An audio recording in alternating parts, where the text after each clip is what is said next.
సత్యస్వరూపి అయిన దేవునికి స్తోత్రములు. ప్రభు నామములో మీకు వందనములు. 2026 జూలై 7వ తారీఖు ఏర్పరచబడిన దైవవాక్యం కీర్తనలు 91:11. నీ మార్గములన్నిటిలో నిన్ను కాపాడుటకు ఆయన నిన్ను గూర్చి తన దూతలకు ఆజ్ఞాపించును. ఈ వాక్యాన్ని మనము చూడగలిగితే దేవుడు మనలను కాపాడు దేవుడై ఉంటున్నాడు. జీవితం అనేది ఒక సుదీర్ఘ పయనముతో సమానం. తల్లి గర్భము నుండి లోకమునకు వస్తూ ఉన్నాము.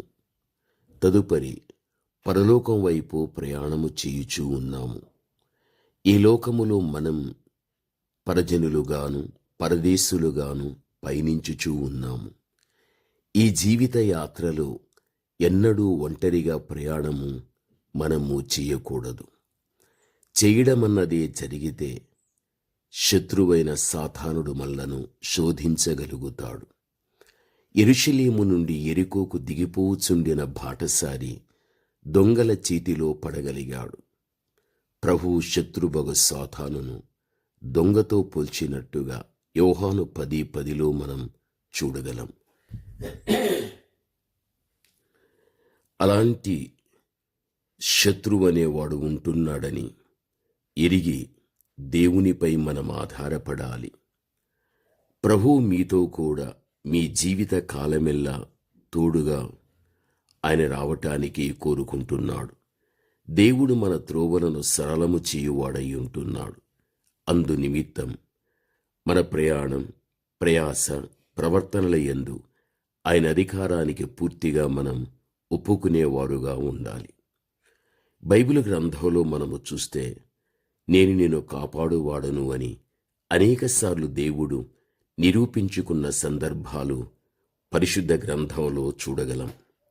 చూడండి, అరణ్యములో సంచరించుచుండిన హాగరు మరియు చావసిద్ధమయ్యుండెన ఆమె కుమారునితో దేవుడు ఉండి వారిని కాపాడలేదా? సొదొమ గొమొర్రా పట్టణముల మీద అగ్నిగంధకముల వర్షం కురిపించక మునిపే లోతు కుటుంబమును వెలుపలకు తీసుకుని రాలేదా?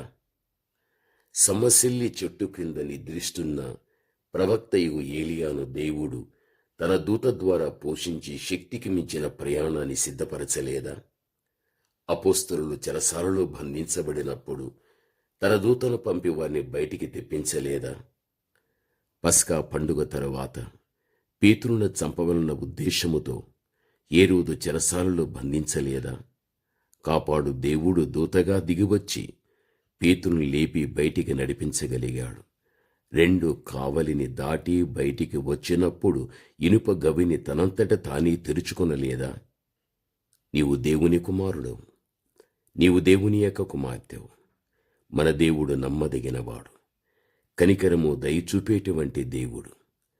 ఆయన నీతో కూడా ఉన్నాడు, ఆయన మాట్లాడుతున్నాడు, ఆయన నీతో నడుస్తూ ఉంటున్నాడు. పరిశుద్ధ గ్రంథంలో నీవు చూడు, పునరుత్థానుడైన క్రీస్తు ఎమ్మాయి గ్రామమునకు వెళ్ళుచుండిన 2 శిష్యులతో కూడా నడుచుచూ సంభాషించలేదా? నిజమే, ఆయన నేడు మనతో కూడా ఉంటున్నాడు, నడుస్తున్నాడు, మాట్లాడుతూ ఉంటున్నాడు. కావున దేవుని యొక్క బిడ్డగా ధైర్యాన్ని నీవు కలిగి ఉండు. ఎక్కడ కానీ ఏ విషయంలో కానీ ఆందోళన నీవు చెందవద్దు. ఉన్నాడని నీ నమ్ము, మాట్లాడుతున్నాడని నీవు నమ్ము, నీతో నడుస్తున్నాడు అని నమ్ము, నీవు తలపెట్టిన కార్యములన్నీ సఫలపరుస్తాడని నీవు నమ్ము. నీ జీవితంలో ఆయనే నీకు సమస్తము ఆధారముగా ఉండి నడిపించు దేవుడై ఉంటున్నాడు. ప్రార్థన. పరమతండ్రి అయిన మా దేవ, మమ్మను కాపాడు దేవుడై మీరుంటున్నారు. మా జీవితంలో అదే తండ్రి ధైర్యం. మీ మాటలు విరిచున్నటువంటి మీ ప్రియబిడ్డలు నీటి కాలములో దేన్ని బట్టి భయపడుతూ, కలవరపడుతూ, పిరికివారై, దిగులు పడుతూ, ఆందోళన చెంది కృంగిన స్థితిలో ఉన్నారు. వారందరినీ కూడా తండ్రి ఈ మాటల ద్వారా ధైర్యపరిచి నడిపించమని యేసు నామములో ప్రార్థిస్తున్నాము తండ్రి. ఆమేన్.